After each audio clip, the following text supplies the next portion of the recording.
very much. And thank you, James, for inviting me along here today. It's a really great pleasure to be here, and it's a privilege to hear from Abigail and to hear from Miranda and Simon as well.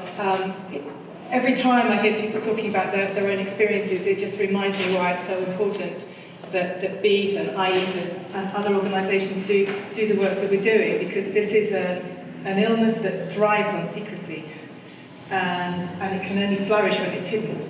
And the more everyone can do to throw a light on that and to give an eating disorder nowhere to hide, the more likely we are to be able to overcome this really challenging condition. So I really want to congratulate those people who've spoken out, because it's not easy, and yet it makes a tremendous difference when everyone can. So I'm pleased to be able to be here. And I've got a lovely assistant as well, so Sarah said she'll help me do the slides for me so that I can stand here and look at people as well. This is a very brief outline of the talk that I'm going to give. I'm going to talk a little bit about BEAT and our history and what we do, where we came from, the services we provide, and try and give you some kind of insight into the research that's going on at the moment, because we are learning more about eating disorders, what causes them, what the best treatments can be. And then finish by saying something about education, the work that BEAT's doing post and pre-16, and the opportunities that exist with education. Here's a picture of the BEAT team. I always like people to see who we've got there up in Norwich. It's not everybody, but it's a representation of the people that I've got working up in Norwich. So we were formed as a charity in 1989, so this is our 25th anniversary year, and I've been there for 12 of those years, so almost half of the history I've had the pleasure and privilege to be leading the charity. And we were formed when 3 local charities merged to become the first UK-wide charity for eating disorders. And we were called the Eating Disorders Association when we were first named, and that's still our legal name. But we became known as BEAT in 2007, because when I first started thinking about it when I joined in 2002, and I thought, I didn't know anything about eating disorders then, but I thought, how likely is it that a 12 or a 14-year-old girl would say, "Mummy, I think I've got a disorder, can I join this association?" I thought, no, that isn't going to work, And we knew how hard it was for anyone to reach out for and ask for the help that was out there, even when they knew they needed it. And we couldn't have anything as simple as our name stand in the way. And that's why we chose BEAT as our name. And I think, again, IEAT is a fantastic name. It really tells people what you're standing for, and it's important that we don't use these kind of medical terms to try and describe what we're doing here. So we changed it from Eating Disorder Association, and we became BEAT. But this is our stance. This is what we believe in, and this underpins absolutely everything that we do, and it should be evident in everything we do.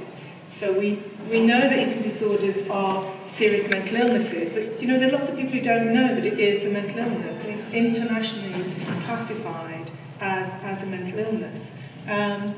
So when I talk to people and they say, "What do you do?" The first thing I say is, "I work for a mental health charity." And I do that. And someone go, "Oh right, that's that." And then others might say, "Oh, so what is it?" And I said, "Well, it's BEAT. We work with eating disorders." And they go, "Oh, is that a mental health issue?" So I've given people an opportunity to learn that eating disorder is a mental health charity. If I just said I work for BEAT, it's eating disorders, they might not have heard that bit about mental illness before. So I always start with that point. I work in mental health, I work with eating disorders, so they hear those two things together. We know they're multifactorial. There's not one single cause, and we're learning more about it, and I can cover a little bit of that later. But there's not one single thing going on, and Miranda spoke about it. Everyone's different. Their journeys are different. What's led them to have this illness might be very different. Abigail said the same thing. But there are some common factors that we're beginning to explore that help us understand what's going on. We know they're treatable. Again, it's a treatable condition, and recovery is possible. People need to hear that, because some people, if they first learned about this a very long time ago, they may not have realised that we can treat this condition. It is possible to recover. This is a picture that was produced by one of our young ambassadors. We have young people under the age of 25 who work with us to help raise awareness and challenge stigma and help people understand the condition. And we had some money from Comic Relief to produce images that people wanted to help others understand something about how they think and feel, and to represent images other than the ones you would often see in the magazines or the newspapers, where they always show you somebody incredibly emaciated. You think that shows an eating disorder.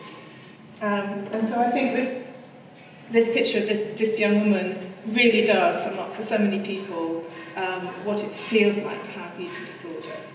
Anyone else looking at that would thinking, you know, beautiful young girl, and yet she's convinced that she's ugly from the inside out. And we're using these pictures with their permission to, when we give talks, to help illustrate what we're making of that. Okay. So just an overview of what we do, a whole range of support services, helplines and web-based support. So much more of our work now is online, so that we can reach out to people in a way that they find it easier to accept our help. Really do involve people and get them to participate in everything that's going on. So the government comes to us when they want to run a focus group with young people to find out what their views are. And we collaborate with clinicians and researchers. We don't do clinical work ourselves. We don't provide therapy, we don't provide counselling, but we work therapeutically. We work and we listen to people very actively. We encourage, motivate and support them to get the help that's out there. But we don't provide that clinical work ourselves. What we do is collaborate with those people so that we can help influence them, so they can learn much more about the patient experience and what does it feel like to have this illness, so that clinicians can understand that better. And we obviously publish literature and make sure that people are aware of what's out there in the field. And a very large part of our work is in the media and the campaigning that we're doing, where I turn to regularly for comment. Media stuff I was doing yesterday, a desperately sad case had gone to the Court of Protection, where a judge had to decide whether it was legally possible to withdraw treatment from someone who just didn't want to live. And that was a very, very difficult case to be able to have to comment on in the media yesterday, because what we know is that recovery is possible, and that instilling that hope in people that Abigail spoke about is so important.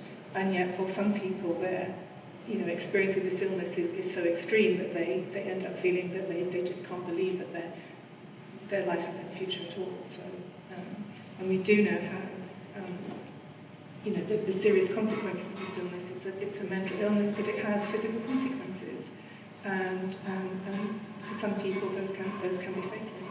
We have to acknowledge them.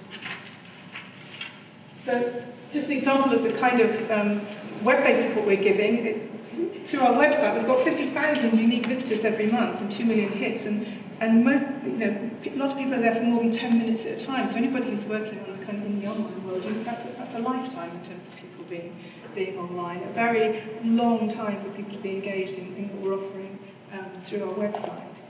And 40% of the people coming to our website use their mobile phones. Young people don't use their mobile phones to speak on anymore. They don't actually talk on their phones, they're using them to access other kinds of information to contact people. And most people come to us through Google or through NHS UK, or if there's a news story out there, the BBC will direct people to us. And our Get Help page is the second most visited page after the home page, so that's what people are looking for. They want to know how can I get this help. Here's an example of one of my work. It's all the pictures we use in our publications on our website. They're all real live people who actually work for us, actually volunteer for us, and have actually told us that they want to be part of what we do. We don't use library pictures, and I think that's a very important part of overcoming the stigma and showing people, well, this is what it's like, where they're all real pictures in our visual images. So this is one of the people providing some of our online support groups. So she's doing a live chat. They're all moderated, so everything goes through the office first so that someone can see what's been said before it goes out publicly, in order to protect the vulnerable people that might be using that kind of support. So we've got our telephones, texting and emails, and it's paid staff and volunteers working together on this, and we contacted 10,000 people last year through this service. But we know we need to increase it, so we're going to increase it by about 50%, and we're accredited with the Mental Health Helpline partnership. And we've got some new services that we want to offer to call people back and to have more live chat and one-to-one support. So that's really, here's a helpline. So she's ready to take calls. We've seen people actually using the telephone to call us has become a much smaller part of the service we offer over the years. It was about 50% of all the contacts when I was first there in 2002 were people using the phone, and now it's less than 5% because most people come through the website or they're texting, but they actually being on the phone. In the very first days, people had to telephone us and say, please can I have a leaflet, and we'd put it in the post and we'd mail it to them, and 3 days later they might get a leaflet. Now you just download it. So if you telephone us, the chances are you really want to speak to a real live person. And so the need for that call might be one that's much more challenging and more difficult, but you want to speak to a real person. So there will always be a real person there to take that call, even if it is a smaller percentage of the kind of contacts that we've got. And then we have support groups, much like the ones that you were talking about here at ICAP, that are volunteer-led and they're family-focused. And we do offer that skills-based training that might be something very similar that you were talking about around to helping families with caring and coping, learning how the ways that they can communicate and parent their child and the environment they create, how that can be part of overcoming the illness rather than completely unintentionally colluding with it. Nobody sets out to do that, and yet it's so counterintuitive that sometimes the things that you think would be the best thing to say inadvertently end up looking like they're the worst thing to say. And someone described this almost like Alice in Wonderland world, where everything is the opposite of what it seems on the first sight, because the worst thing you can say to someone with an eating disorder is, oh, you look well. Because that's just going to come over as I'm fat, I'm disgusting, I'm awful, I'm rotten to the core. Whereas everyone else would think that's the first thing you should say to someone who knows unwell, and it's not. And here's another one of those pictures, because that's the thought that's at the front of everyone's mind for most of the time. We looked at recently the reasons why people might contact us, and about 50% of people are contacting us at the point where they've first got worries or they've had a diagnosis, either worries about themselves or a loved one, or themselves or a loved one has had a diagnosis and they just want to check it out. Are you sure this is the case? Someone's told me this, or should I do something about it? So half the contacts are at that early point. 35% of people say, well, I've been told I've got this, but what do I do now? How do I find help? Where's the best kind of help? What should I be asking for? How long will it take? Accessing treatment. And there's world-class treatment here in the UK, but it's really patchy. And it's not everywhere, and it's not good everywhere.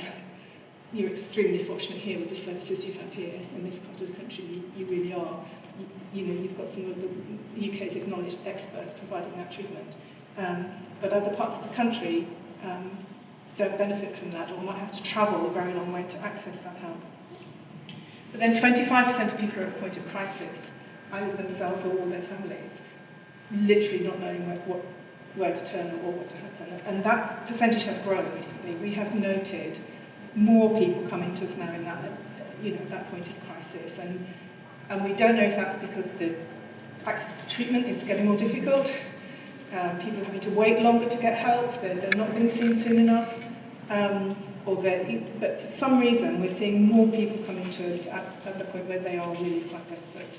And so we've had to alter and change some of our services to make them much more accessible and appropriate to people who might be at that point. Just a little snapshot here of some of the definitions about eating disorders, and if you look it up, they're internationally recognised as illnesses. There are diagnostic manuals that set them out, and the description for an eating disorder in that international diagnostic manual says morbid preoccupation with weight and shape. That's the official definition of what an eating disorder is, and you notice it doesn't mention food at all. It doesn't mention eating. That's what one of the things that Abigail said, it isn't the food, it's the preoccupation with weight and shape that is what's driving the illness, and the food is what happens when you have this concern. So that's the simple definition. It is serious mental illness. It has got those physical consequences. It's unusual in an illness that it's a physical harm that can happen to the body when you have this mental illness that makes it perhaps so challenging to treat. Because our healthcare system is divided between physical, medical help and psychiatric, psychological help. There are different hospitals, there are different doctors, there are different systems, and yet this person has this condition that is affecting them physically and mentally, and somehow, you know, treating them holistically seems to be very challenging for the way our healthcare system is organised at the moment, because we've got this unnatural divide between what's going on with our physical body and what's going on with our mental well-being. Hopefully we can, you know, keep pushing for those to be much more integrated and to understand. And some of the government policy around ensuring parity, treating people equally, parity between mental and physical health. You know, they're making policy statements about that now. That's a welcome move. The Royal College of Psychiatrists and the Royal College of GPs have both signed an agreement that says they will each take the other into account. You know, small steps, but they're very important ones to getting the people out there who know how to treat us, talking to each other about so they can treat us as a whole person. But we do know it has this very high mortality rate at the moment. And I know that no one need to die of an eating disorder. It is a treatable illness. There are some physical illnesses which, with the best will in the world, we don't yet know how to treat them successfully. There are some cancers that are, you know, they will take your life. Every intervention may not be successful. Eating disorder isn't in that category. It is treatable. And yet, right now, that, you know, too many precious lives are still the physical consequences are high, but so is the rate of suicide. Very high in eating disorders, much higher than the general population. And people who, once they realise how ill they are, can't imagine how they could change their life. Don't reach that turning point that Abigail was able to reach and feel, I know I don't want this life, I can't imagine how my life could be different, and so they can end up taking that life. And that's tragic. We know that anorexia nervosa is the rarest of the eating disorders. It's the one that people perhaps think about most often, but it's only about 15% of cases. So if you look at eating disorders as a whole, about 15% of those cases would be anorexia nervosa. And perhaps 40% are bulimia nervosa. And the rest would be binge eating disorder, where someone might eat large amounts of food but not purge themselves. And that's very rarely seen in younger people, and has only very recently been accepted as an officially recognised diagnosis. But you know, that's how the condition spread across the whole piece. Some people are saying we should maybe look at eating disorders as a spectrum. They're not different disorders. They are a continuum. At one end you might have you know, very restricting anorexia, at the other you might have compulsive overeating, and they have more in common than they are separate. It's a view. Some clinicians and researchers are holding that.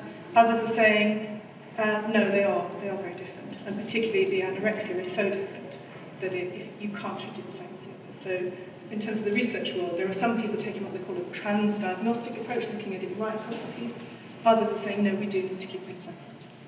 We do need to look at them differently.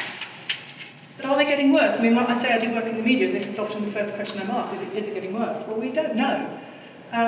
The best data we've got says there are 1.6 million people in the UK who could be directly affected by an eating disorder. But the government doesn't gather that information. GPs don't have to report how many cases they've seen. And we know there are lots of people who are unwell and well enough to have a diagnosis, they've never yet been to see their GP if they're not in the system. 40% of those people who contact us have not yet spoken to a healthcare professional. They won't be on anybody's list. So we know that there are perhaps many more people affected than could be counted in anybody's statistics. We do know that 80% of new cases, a case is someone who's been diagnosed by a professional, 80% of new cases are young women between the ages of 12 and 20. But it can be anyone at any age. It can be boys and men, it can be adults, and it can be children younger than the age of 12 too. We have seen cases of 8, which is very young indeed. So what causes it? That's another question I'm frequently asked. If you remember an early slide, I said it's multifactorial. We know that there are a whole number of factors that need to be in play before any one person might become at risk of developing this illness. There's not just one thing happening here. But what we're learning is so much more of it is hardwired and biological than was thought to be the case until even quite recently, when it was previously thought it perhaps was all about society, perhaps it was all about parents. We know that's not the case. parents don't cause eating disorders, they absolutely don't. But we do know that there are, let's say, hardwired and biological factors involved. And one of these is the structure of our genes, genetics. Research going into this right now to find out, is there something in the structure of our genes that makes some people susceptible to developing an eating disorder? But because genetic is not exactly the same as inherited, you have to hear that. If something has a genetic factor, it doesn't mean it's necessarily passed on through the generations. There are genetic conditions. Down syndrome is one, it's genetic, it's not inherited. Okay? So they're not equivalent terms. I'm not going to be terribly scientific here because I don't have any scientific training, but it's almost like a spontaneous kink. Kink's not a genetic term. Something spontaneous can happen in the expression of our gene that means a condition can develop or a vulnerability can develop. It hasn't been passed on from the family. We know that there are personality types that seem to make people more at risk, and perfectionism is absolutely up there. We know that people who have a drive for perfectionism and a need for control, but at the same time have low self-esteem, that seems to be the most toxic mix. Perfectionism, control, and then low self-esteem. But we also know that back to our genes, we know they're more malleable and plastic than we thought was the case until recently. They are influenced by the environment we find ourselves in. Those genes, they call them expressed. Genes are expressed when they meet the environment. We have a latency in our genes, and some of that is chemical. If we're in a toxic chemical environment, those genes might express themselves. We're learning the same thing might be true of our social cultural environment. There may be some things about it that are toxic, that some people have a genetic risk for finding themselves vulnerable in that environment, and there's interesting research linking into that. But we know the personality type is part of it. And so there's something about brain chemistry, and a very interesting research looking at the role of adrenaline on the brain. We know that people with an eating disorder can be very anxious. They seem to be much more anxious than others who don't have an eating disorder. And people have looked at the chemistry of their brain and found that they are much, much more susceptible to the role of adrenaline on their brain than people who don't have an eating disorder. Okay, now adrenaline helps us fight or flight. You know, we know how we're going to stand up or we're going to run away.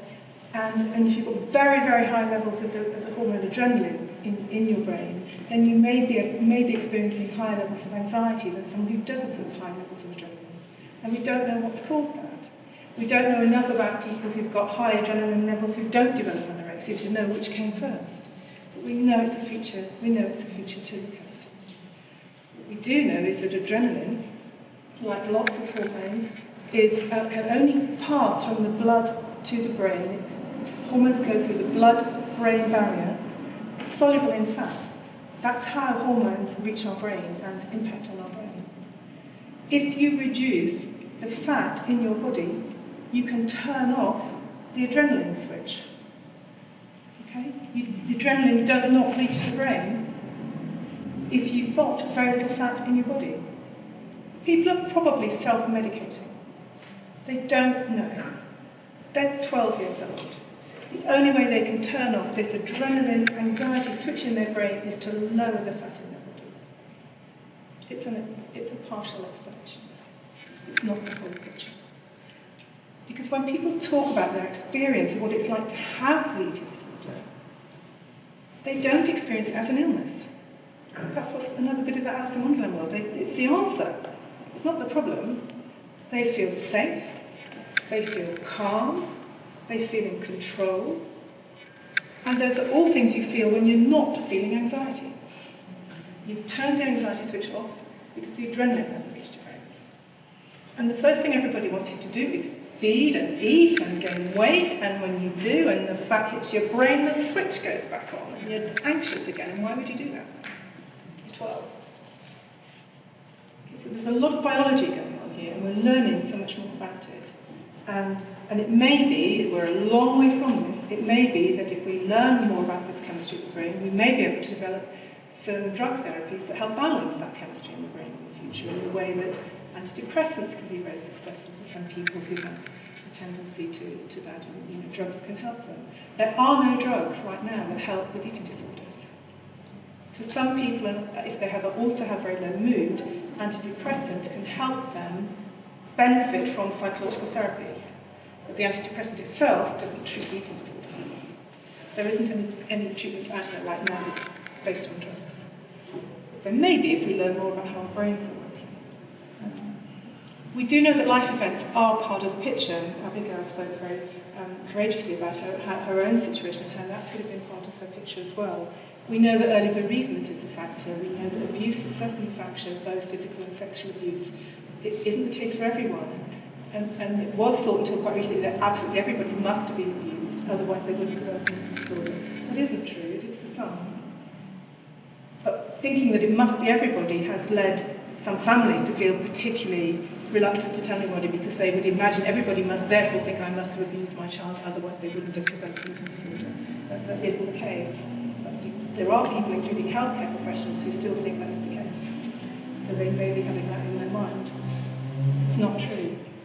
We know that bullying is a factor as well, and it doesn't have to be bullying about weight and shape, just bullying per se, because it lowers that self-esteem. And if you remember, the perfectionism, the control, and the low self-esteem are the risk factors. So anything that lowers your self-esteem can raise the risk if you have these other hardwired vulnerabilities as part of your makeup. And then finally, we have got that social context. We've got the media influences, we've got the aesthetic that says you have to be as young and tall and thin and blonde as impossible to be seen as successful. The celebrity culture, advertising, they're all part of the noise. They don't by themselves cause the eating disorder. But for me, the good news is they're the part of the world that we can influence and change. Our genetics, our brain even our brain chemistry, our genetics, I'm not advocating genetic engineering, but I am advocating social change that works on that culture. That's the bit that we can mediate. And if we can reduce that risk, then there's so much more we can do to help even those people who are hardwired be less vulnerable to this environment. So we're learning a bit more about the why, but we don't know all the picture yet, but we're learning as much as we can. So now I'm going to finish by just talking about the work that we're doing in schools. We worked 110,000 secondary pupils attended a BEAT session in school last year, which we're really proud of that. We were given money from Dove, which is the Unilever brand, to be able to provide this work free for schools. And that's carrying on. So if any of you know about secondary schools who would like to access this, come to our site or the Dove site and we'll find out how to do that. And this is about body-related self-esteem and resilience and understanding the role of the media. It doesn't actually talk about eating disorders per se. It's much more about, building that underlying resilience that benefits everybody, including those who might be at risk for eating disorder. And we've got great feedback from staff and from pupils, and particularly the staff. We hadn't ever imagined that this intervention would have an effect on the staff in the schools. But they're coming back and saying it's really made me conscious about my own body image and the effect that I know that I need to be able to represent positive regard for myself when I'm standing in the classroom. Teachers are mostly young female staff actually, in the whole, particularly in this age range we're talking about, and they are literally embodied. Their body is in that room all day, every day, delivering those sessions, no matter what their subject is. And so that's an ideal opportunity for them to be able to demonstrate to the young people in their charge what it's like to really demonstrate positive self-esteem and positive regard for your body. And we got shortlisted for a national award for this work, so I was really, really pleased about that. In terms of schools, these are some of the risk factors that we make sure that we tell schools about, because these are all things that can have an impact on your body-related self-esteem. And each one can seem fairly kind of harmless in isolation, but if you add them together, they can take quite a cumulative toll on people. And fat teasing, it sounds like it's just, well, that can't be very important, can it? But actually, we know that the risk for people who have young children who have been bullied, even if they're not overweight, can be enough. And again, Abigail talked about that. Body-related jibes can have a disproportionate effect on prepubescent children. So children who are beginning to develop the adult body and might have insecurities about it. And for some reason, we don't know, young boys who are overweight and bullied for that weight have a much greater risk of developing anorexia than girls do according to weight. So there's something about the boys and the insecurity about the body that we're noticing now as a risk as well. That body checking that goes on, and it was something that Miranda said, how do you answer that question? We all inadvertently send out that, does my bum look big in this? I mean, have you ever heard anybody say, do my legs look too long in this? I mean, they don't do that, do they? We only ever draw attention to those parts of our body that are meant to be rounded and soft, and those are the ones that we find so uncomfortable. So think about how we have those conversations. And dieting as well. Every single eating disorder starts with a diet. It absolutely does. And children shouldn't be on a diet unless medically supervised. Children should be gaining weight right through their childhood until they reach their full adulthood. There is, unless medically supervised, children shouldn't be on a diet. And yet, it's such an important, such a prevalent part of everyone's life now to feel that they should be on a diet. And every single popular magazine and press that you find is absolutely full of those messages. Diets don't work. If they did, you'd only need to do it once. All they do is prime your brain to have a kind of screwed up reward mechanism that makes you more likely to develop the eating disorder as well. So, let's say, take that message, children shouldn't be on a diet, they should be gaining weight. Those of you who've had children know that when you first have your babies, they show you those charts and you're always measuring where are you on that chart, Actually, those charts carry on and medical professionals use them. They carry on to adult life. They tend not to show them to us after we've got to about the age of 5 or something and there's no longer health visitor there. But there is a chart that shows how adults should continue, children and adolescents should continue to gain weight, to stay on that graph. Bad food. Again, we spoke about. The only bad food is the food that's gone off. Okay? There are no bad foods.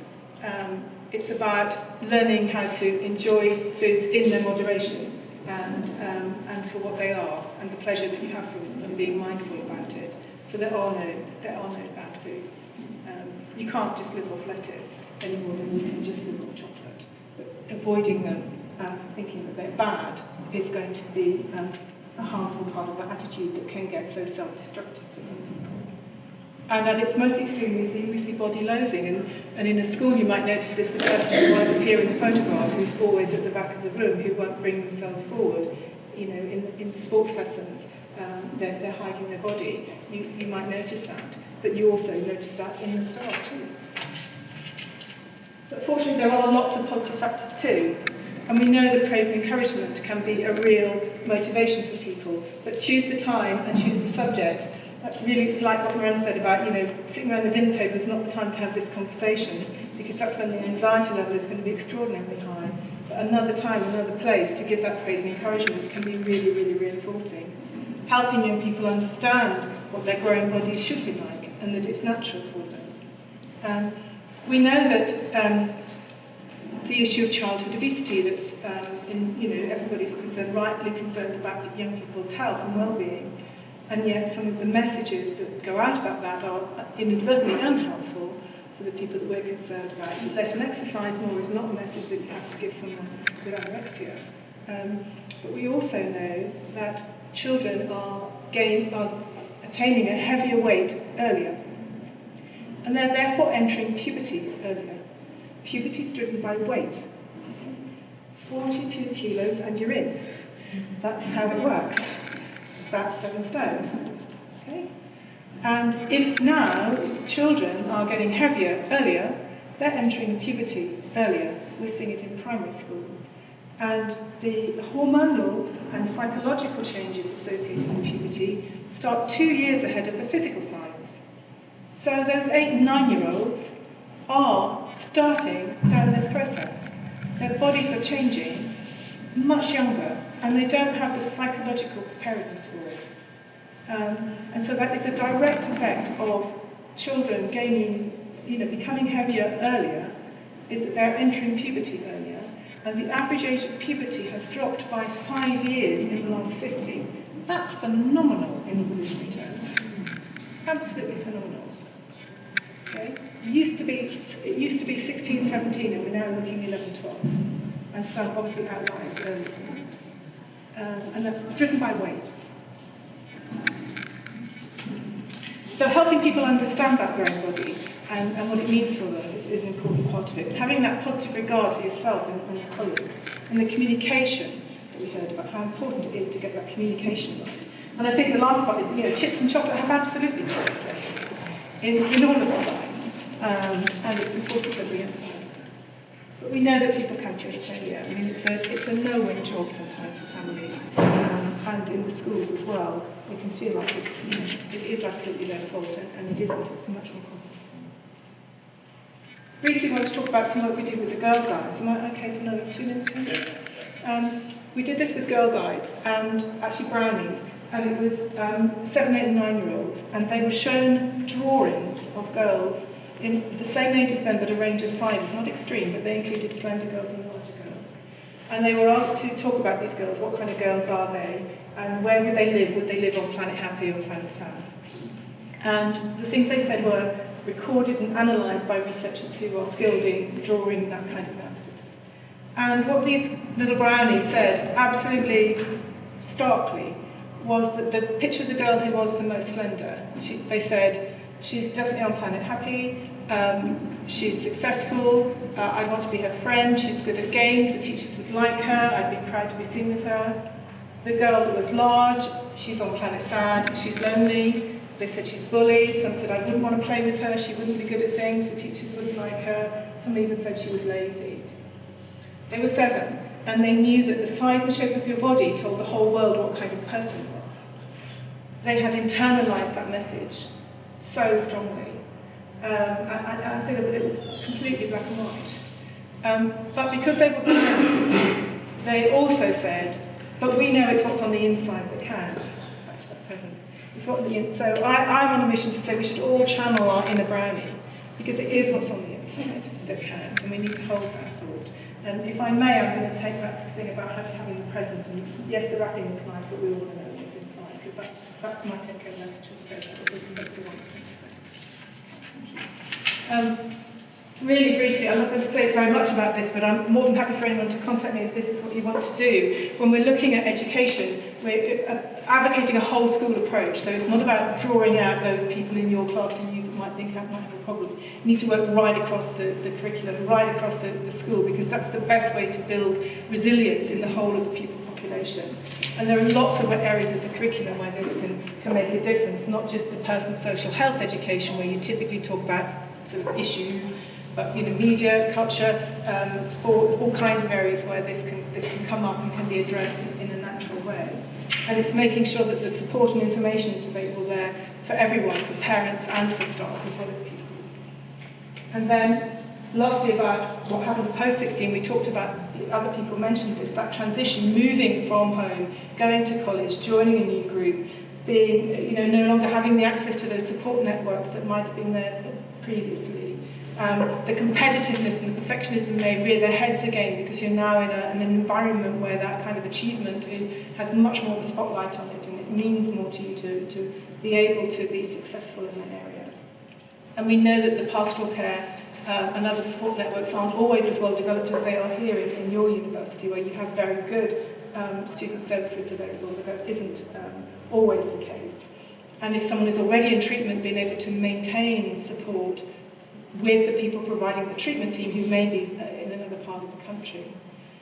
When parents or when students come to us, concerned about how can they, get the most out of university life at the same time as recover from their eating disorder, we always tell them to prioritise their health. You can prioritise your health. You should choose that, because nowadays education is still going to be there. But get well first, and then take up your education opportunities. Because we're talking about probably a high-achieving person who will be motivated to want to get well enough to get back into the academic world. And so prioritise your health is the best message to give people. And I think I've said enough about what we want to move on to next. Okay. So the key challenges that we've got here is we know we need to reach out to more people at the point where the kind of help we can give them is the most useful, and that's as early as possible.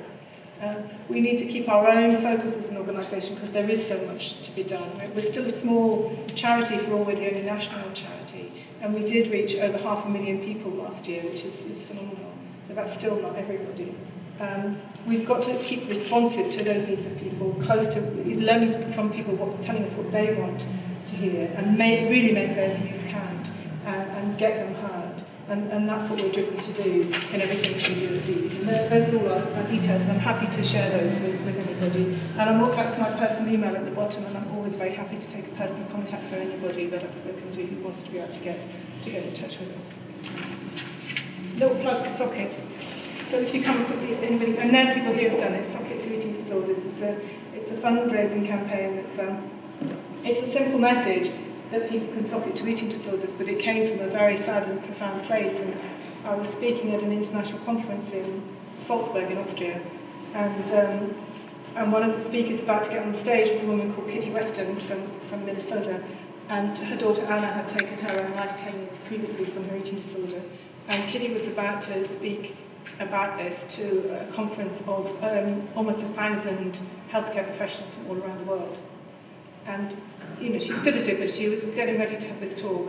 And just before she got on the stage, we heard that the daughter of another friend of ours, a girl called Erin, had just been found dead, and she'd been dead for 3 days before we found her. And Kitty was distraught, and we were trying to comfort her as best we could.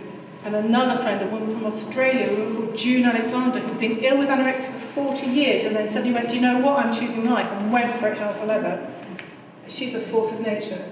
June fetched in her pocket, and out came a sock that belonged to her own daughter, that happened to have travelled all the way from Adelaide to Salzburg, and she didn't know what this sock was doing in her pocket, but there it was.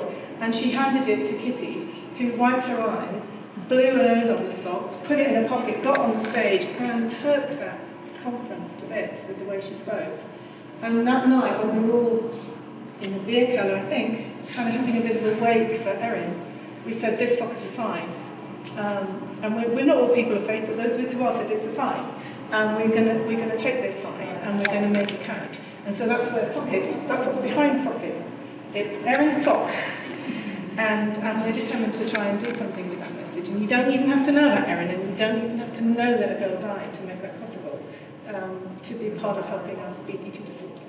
But I just want to end by thanking you with some pictures from our young ambassadors. Again, to say thank you very much. Thank you.